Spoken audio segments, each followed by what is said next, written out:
I taught my bird to whistle like a referee. I can make a free throw when I'm down on one knee.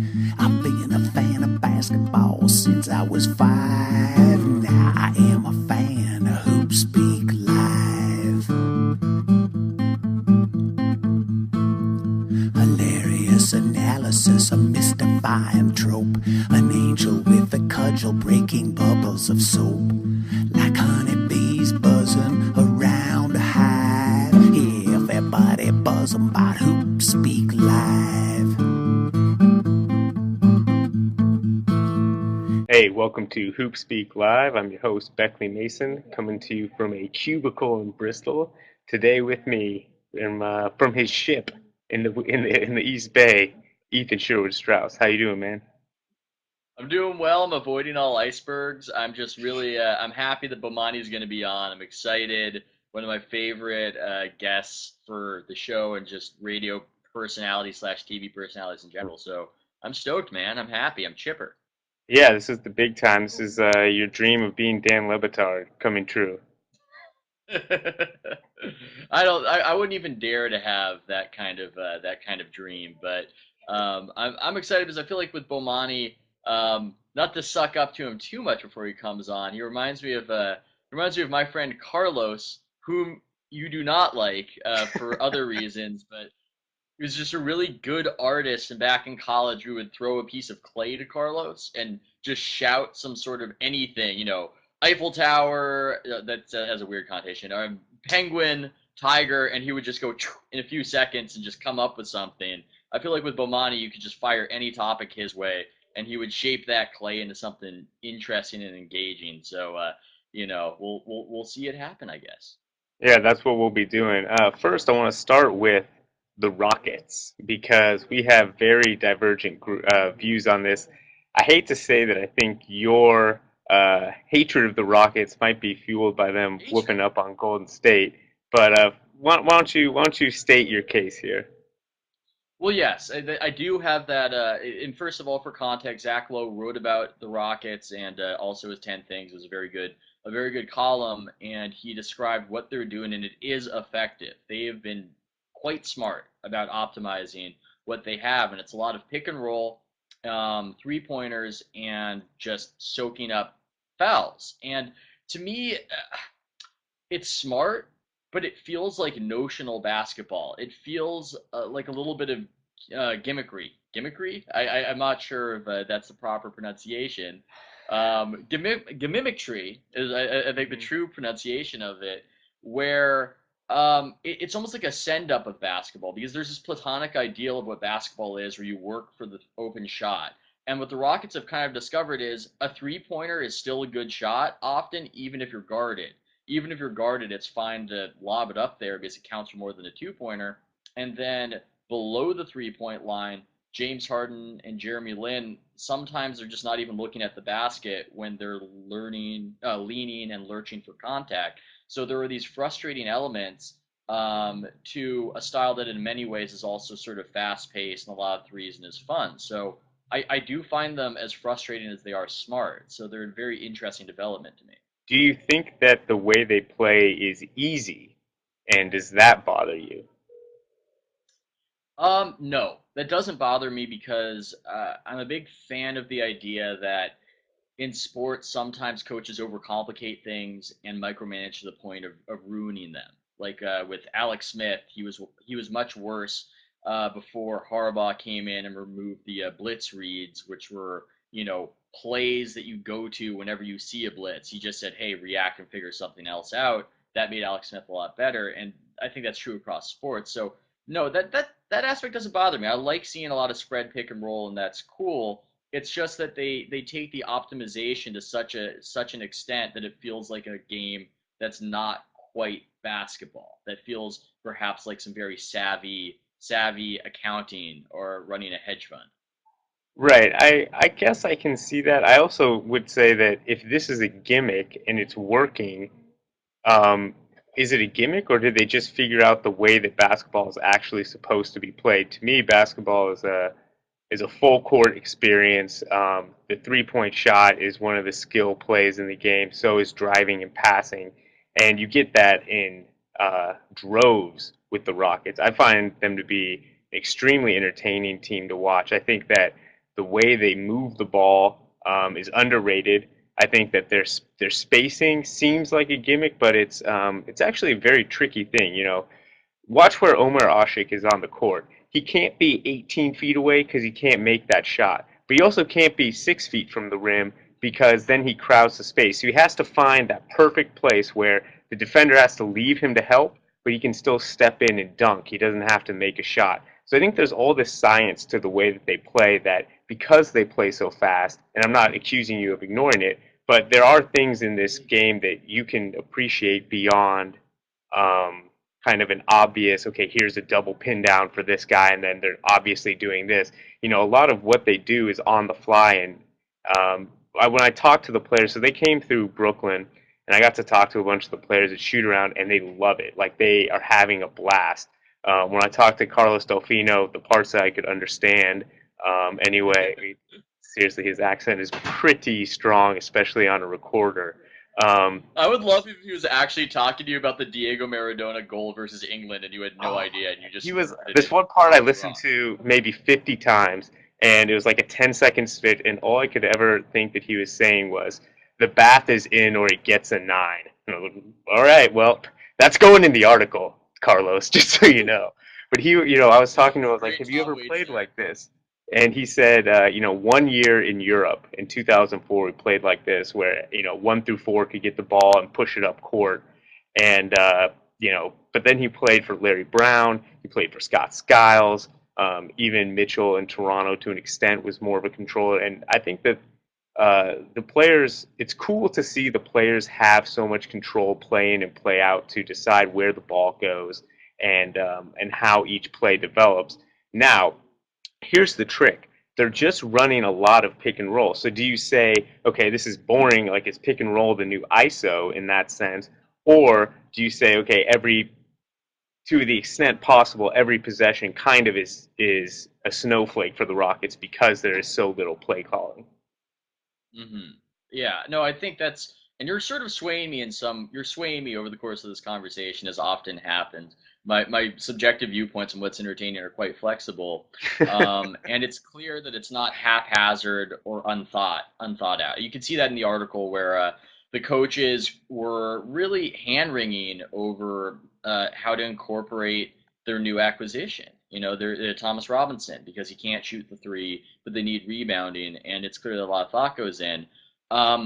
I do think that's a great observation about how pick and roll might be the new ISO, where it's almost derivative, or it doesn't seem altogether complex. And if this is the new way basketball is played to this extent, is it something that we like? And I guess my inclination on it is just that something is out of whack or something feels out of balance. But that just might be because I'm an old fogey and I'm not braced for the new change.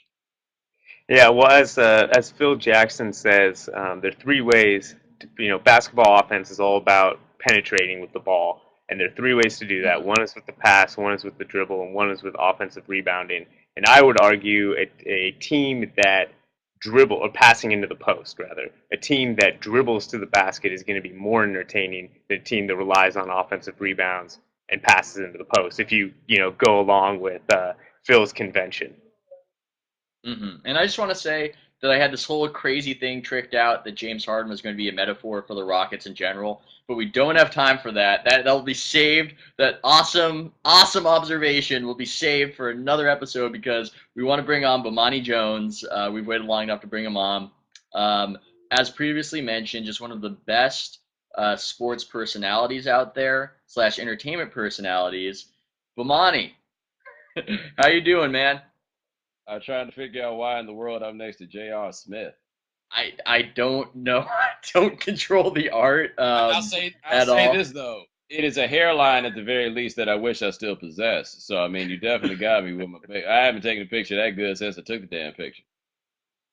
Last guy I tweeted out. Well, thank God for that. I want to start off because last week you were tweeting about Kyrie Irving and saying that for all the buzz he was getting after the All-Star weekend, you don't believe that he's necessarily a superstar or a superstar yet. And obviously, the term superstar is somewhat subjective. So I'm just wondering, what is this? What is this small club defined by, in your estimation of what a superstar is, and what would Kyrie Irving need to do to get there?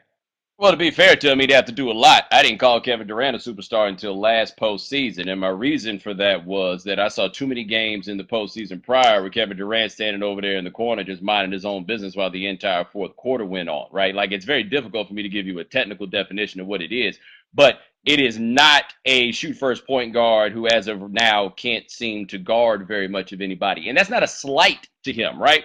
If you ask me superstars in the NBA right now, I'd give you LeBron James, I'd give you Derrick Rose, I'd give you a healthy Dwight Howard who doesn't play right now. Then after that, it gets a little sketchy for me. So with Irving, it's simply having Kyrie Irving on your team, something that leads you to seriously and significantly believe that you can win a championship. If you just put some things around him. Now, of course, right now, he's got nothing around him, so it would be unfair to say that he should be carrying this sack of scrubs to the postseason. But I just still have questions about his game at 20 as where it's going to go. Like, to be 20 years old, he's a beast. But I was alive for 20-year-old Stephon Marbury. We were here for the young Steve Francis. And if you could remember how we talked about those guys at the time, it's not terribly dissimilar from how we talk about Irving. So let's see where the rest of his game goes. And let's see the part that I think is crucial for him, how good he becomes at distributing the ball and how good he is at getting other guys involved in the offense.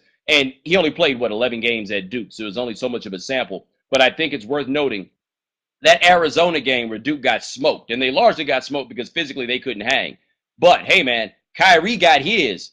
Nobody else really got theirs. And I thought he was the point guard. Yeah. I liked Kyrie at Duke just because he was so good at getting to the rim in those 11 games. But I think this might just be something we're seeing where the point guard doesn't necessarily have to be a distributor going forward. And, the evolution of the game just might require that. I'm not sure. But I am wondering which guys do fit that definition for you of a superstar. Like, which guys are in? How many people is it? No, for me, in fact, I left one out. For me, it's 3. Like, at this very moment, I'll give you 3. LeBron, Durant, and Chris Paul. Now, Kobe fans are going to be happy about that. Yeah, I know they're not going to be happy about that. And granted, Kobe's not having dudes run by him on defense when he wasn't paying attention as much as he was before. I mean, the thing with Kobe, in a lot of ways right now, is the same as it is with me with Kyrie, where when you can get so caught up in how much you enjoy watching somebody play, and this happens in basketball more than anywhere else. We got guys that we enjoy watching play, and we often conflate what that enjoyment of watching them play means really to the contribution to the bottom line of winning games, right? Kyrie will get there probably, but I'm not. People are telling me if he's not a superstar right now, I'm like, damn, how many superstars do you think there are in the league? Like, if there's 12, 13 superstars in the league, what are we even talking about? Right. I think you've definitely you've confined it to people who could realistically win an MVP in any given year. And right now, that's those 3 guys. I want to ask you, because you're a little bit outside, like we're so in the weeds of basketball. You've got your hand in a lot of different sports, a lot of different conversations. To you, does the NBA season feel way too long? Never. Look, man, if we want to have 12 months of NBA basketball, I'm trying to watch 12 months of NBA basketball. I mean, one thing we got a bottom line about the NBA that is different than any other professional sports league in this country and Canada is that in the NBA ain't one of those anybody can win sort of things, right? Baseball, anybody can win. Your pitchers are hot this week or whatever, anybody can win. Same thing with hockey, where you see almost a random distribution of winners according to seed. We just saw an 8 seed win just a second ago, for goodness sake. We see the 1 seed hardly ever win. Basketball, hey, there are this year? 2, maybe 3 teams that have a realistic chance of winning an NBA title. Miami, Oklahoma City, and, I mean, it would be the Clippers if they had a real live coach as opposed to that pass the ball to Chris and he passed the ball to everybody else offense that they're running. So I think a lot of people think that the regular season is pointless because it does not add intrigue. I disagree. The regular season is people playing basketball at the highest level. I'm in on that. Now, you want to talk about something too long, we can talk about the college season. I don't need all of that. But the NBA, please give me another month. Man, I would say that I love it so much that I'd almost want the scarcity to make it mean more. but I also do love having it around. Speaking of teams that have a realistic shot to win it, I think we talked a little bit offline about the Reggie Rose comments with Derrick Rose, and it's Reggie Rose, yeah, his brother. That's his name.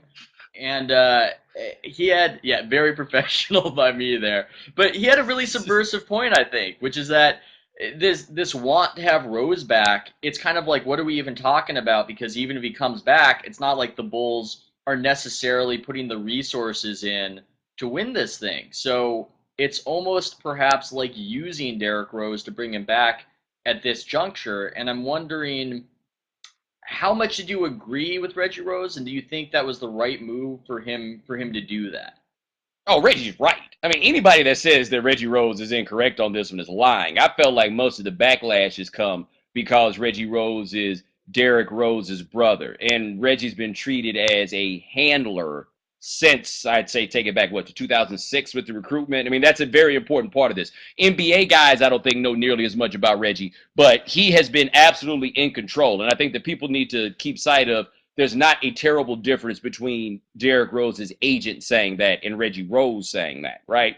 Bottom line, Rose is what, a year or two into that big contract that he signed with the Bulls? Somebody's got to keep the heat under them because they do not have enough players. They do not have the talent. And part of it is because they made the bad investment in Carlos Boozer, and they couldn't give him away if they wanted to at the prices that he's getting paid, right? Until he's an expiring contract, they're stuck with Carlos Boozer. But they need more players. They got a really cool team out here right now, and it's really nice to see that esprit de corps, and we're going to find a way to make the sum of the parts, greater and all this, da-da-da. Hey, man. They don't have enough good players. They didn't have enough good players with Derrick Rose because once it gets to the postseason, if they're playing Miami and Miami puts LeBron James on Derrick Rose, how in the world are they going to score any points? They can't. They're offensively challenged, and they have been. So I thought what he said was absolutely correct. I didn't even think it was subversive. I've been saying this for years. I've been on TV with Bob Ryan, and Bob Ryan says it over and over and over again. People just didn't like the fact that it was Reggie Rose who said it, and I really think they need to do a little bit of studying and understand whether you like the fact that his brother has that much control. He does have that much control, and if in that operation with a nice guy like Derrick Rose who never says anything to hurt anybody's feelings, you need somebody to light the fires, and the guy in that operation that lights the fires is Reggie Rose. And that's why Derrick Rose came back on the other side and said, I believe the Bulls are on the same side as me to try to bring a championship to Chicago. Nothing about that says my brother was wrong. Yeah, I think that also there's this weird backlash where everyone thinks that like every move has to be a perfect, like, now we've got the championship move. And I think especially in the East, there's no shame in like coming second into the Heat for a few years. Like, that's just going to happen. Derrick Rose is 22. He's hurt, or 23 now. He's hurt. It's been really interesting to me to watch how long, because you see so many times people rush back. Rubio, to me, looked like he came back a little bit early. Rose seems like he's taking his time, and it's a really interesting thing because he's always been portrayed as being so one-minded and or single-minded and so tough and whatever for the team and putting his body on the line because that's how he played. And it's kind of complicating, I think, his professional image to see him saying, I'm not going out there until I feel 110%, not 85%. And I think it'll be curious to see what kind of market, how it complicates a very simple and perhaps too simple impression of him in the national media. Right, because one thing is this, he should not play this year. If he tore his ACL last June, he should not play this year, especially with the kind of game that he has. Like, this isn't Rondo coming back from an ACL where you're 6'1", you got 7-foot long arms, and you have this crafty game where it's all these little things. Ain't nothing about Derrick Rose crafty. Derrick Rose blows by you and dunks on you. He's quite possibly the most athletic point guard that we've ever had. Guys whose games are built around athleticism like that in all sports, those are the guys who say, I need to be 100% to come back. Because it's not like gritting out is going to get what you need from him. So from him, you let him rest. And I think it's interesting what you said is right. There's a hyper-simplified Derrick Rose narrative because he doesn't say very much. And whenever he talks, he's so nice. And he talks about, and people eat that stuff up. Oh, look at the guy. Commercials. He just Yeah, he's just so nice and so sweet. People love you when you don't say anything to possibly offend them, So, yeah, you're right. I think people really love that part, and I think they don't know what to do with the fact that he's saying, well, I'm going to come back when I'm ready to come back. He might want to take a look at Robert Griffin and see what's going on here. A whole lot of people stand to make a lot of money from Derrick Rose coming back, right? You got to slow down and make sure those people don't push you, because you think this is funny with Derrick Rose, like not to take it off of basketball, but just you wait until August when you're going to see a media storm like you've never seen before about whether or not Robert Griffin should be playing football at that very moment.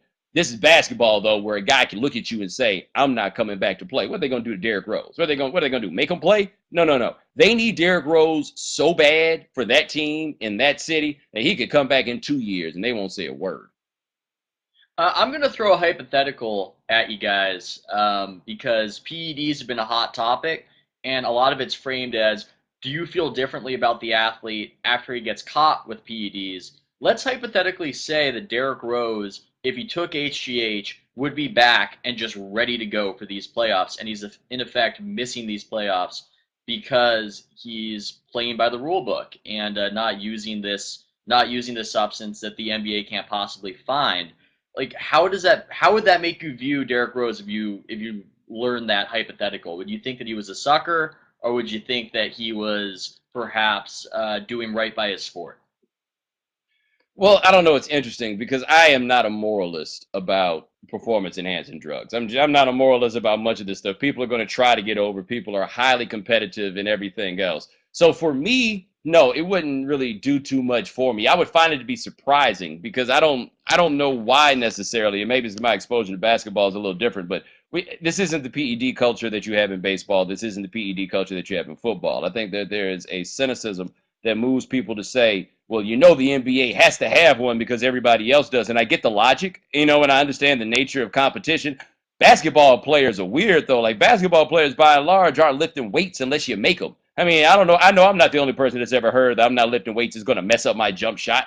Kevin Durant shows up at the little combine and bench presses, whatever it was, no times. This is a slightly different game. But I tell you this, we are very selective in how we decide that we're going to say somebody's okay for using PEDs. Because Andy Pettitte, for example, had the whole, well, I was just trying to come back from injury thing, as if he's the only person that's ever had to come back from an injury, as if somehow that would be some sort of absolution, except it worked.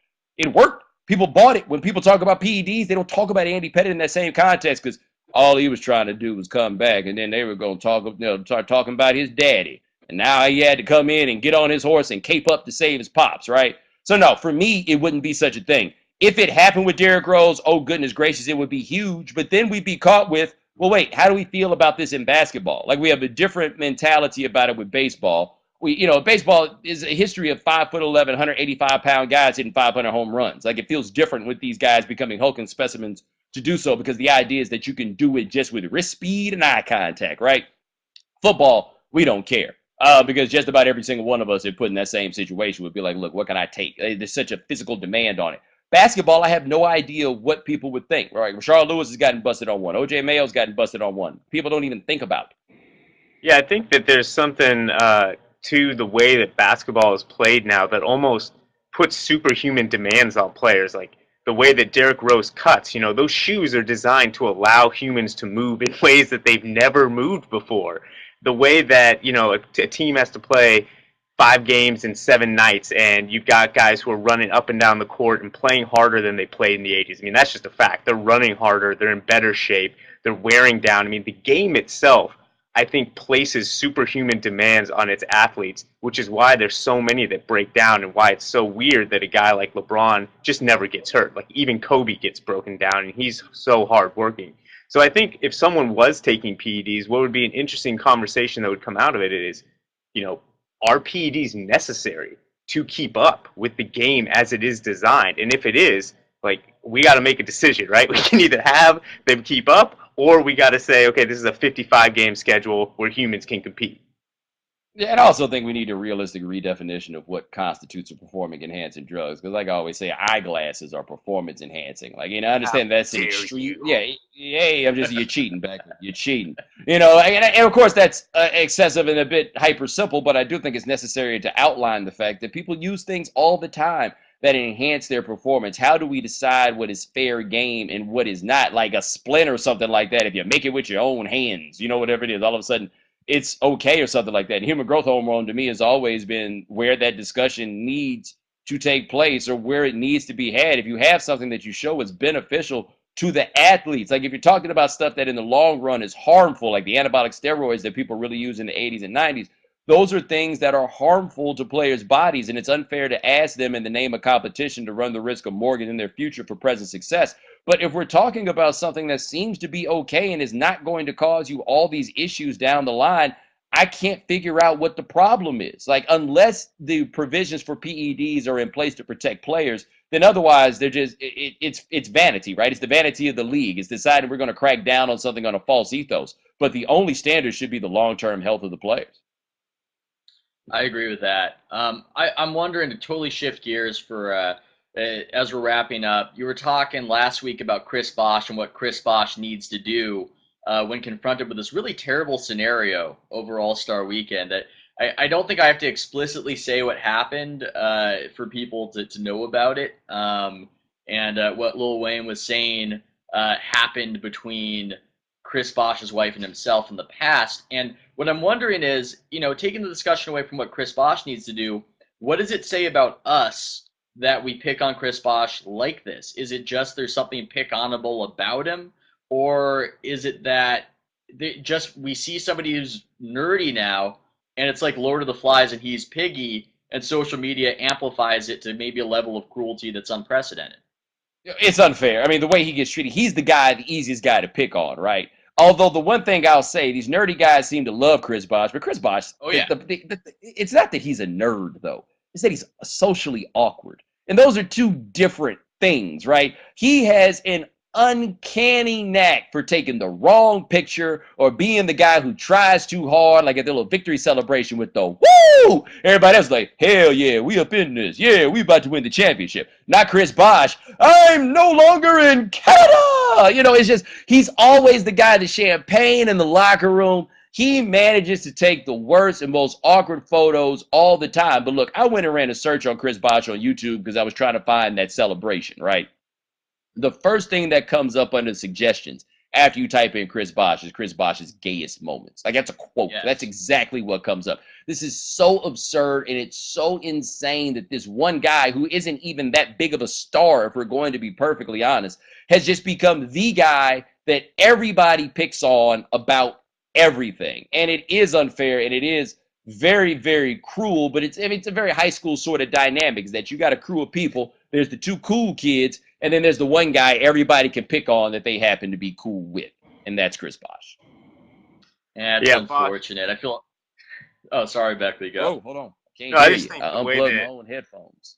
The way that we've talked about this season, the way Bosh plays is actually very tough. Big time, big game player in the last year's playoffs. Came back from injury and basically outplayed KG in the conference finals to push them through.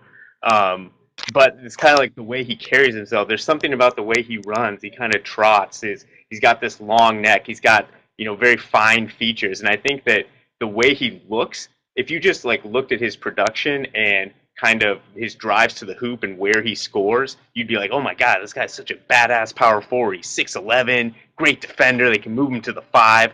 But the way he carries himself totally skews everything we see about his actual game. And just for some players, it goes the right way. Like for Monte, for Kobe, there's some players who carry themselves in a way that makes you not notice the bad things. And in some way, it seems like the way Bosh carries himself, which is attractive because it makes him seem like a normal person, I think, to fans, also gives him the impression of vulnerability that other players don't exude. He's Michelle from Destiny's Child. I mean, that's who he is. No, that's the dynamic. I mean, you go run a search and see how people talk about Michelle from Destiny's Child. Chris Bosh is seen as the other. Right. That would not have occurred to me at all. I mean, I just find him interesting because it's almost like with what he's done, big game wise and big shot wise, it's like we should be thinking of him as some sort of assassin. He should have like the Kobe rep for power forwards, but just because, the way he carries himself, as Beckley said, some of these other things, it's completely the opposite. But we have to go and wrap up. Thank you. Did he freeze up for you too, Beckley? Yeah, he froze up. Oh, I will say goodbye though. Thanks a lot for coming on, man. It was good to see you. Hey, man, thanks you guys for having me. I'll talk to you soon. All right, take it easy, Bo. Mm-hmm. All right, that was the one and only Bomani Jones, friend of the program. I think I'm proud to say.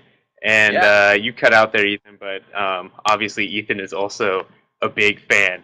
Let's go straight to Dagger Smash Noted. I've got my dagger comes from playing in a rec league last night. So I just started playing in this league, and they sent like an email around like, oh hey, we got this new player, and included a link to my ESPN profile, and someone like clicked around on it and found all the hoop idea flopping stuff, and has been calling me out on Twitter for flopping during the game. Wow. And it's been pretty hilarious. He was like, I appreciated your play. I just thought it was funny because I definitely do. Like I go middle every time I go middle and I get touched. I yell like I'm trying to earn fouls, and it's just. I have to explain to him now next time I see him that, but the hoop idea thing is about changing incentives. It's not about morals. You're such a filthy little flopper. It's but you better not see this at Sloan, because you're better by and large than the players you are playing, and it's not fair for you to then try to maintain an extra advantage, a cheaty advantage. I won't stand for it at all. Well, when you play at Sloan, it's call your own. So there's no reason to flop when you call your own. When you're trying to get to the line, when you're playing a game, you let yourself get hit. You earn that contact. Or if you don't, you yell that contact. That sounds like something Mark Jackson would say in a press conference. When you play at Sloan, it's call your own. You have to call your own fouls and some speech following that. My smash/dagger/noted is sort of a heavy one. The most recent two-parter for This American Life is actually based in Derrick Rose's home neighborhood of Inglewood, and it's based in a high school there, not one that he attended, but a high school in his area, and it's really harrowing. It's discussing a lot of the violence that goes on there and how inescapable and pervasive it is, and to me, I felt like it gave some context for why Rose matters so much to some people in Chicago and why he's seen as such as cliche as it might sound, a beacon of hope. And I just encourage everybody to check that out. It's an incredible work of journalism, and it's one of the better things they've done recently. And there's a slight basketball connection, so by all means, download and listen. Nice. Are we getting Peepin' James on for a noted? There he is, my man, Peepin' James, Rudy Gay's biggest fan. What's up? Rudy Gay's biggest fan. I'm going to continue my tradition of just bringing on a photo for my noted. This one is, it'll let us end the show on a lighter note. He's got a picture of himself. This is the most Twitter thing ever. It's nice and meta. It's got a goofy photo. Good job, James. Your chest hair pattern. Sorry. I know I'm derailing, but how awesome would it be if, for whatever reason, Woodson had to take off his shirt and that exact pattern was on his chest? That would be even better. That would be one level above the shirt.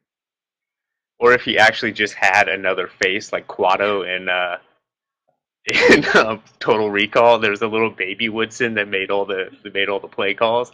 I guess we've officially derailed this show. Time to shut it down. Thanks to everyone who watched. Thanks to James for producing, Anthony for the pictures, and our man, Bomani Jones, for coming on, giving us a great 20 minutes. Ethan, until next time.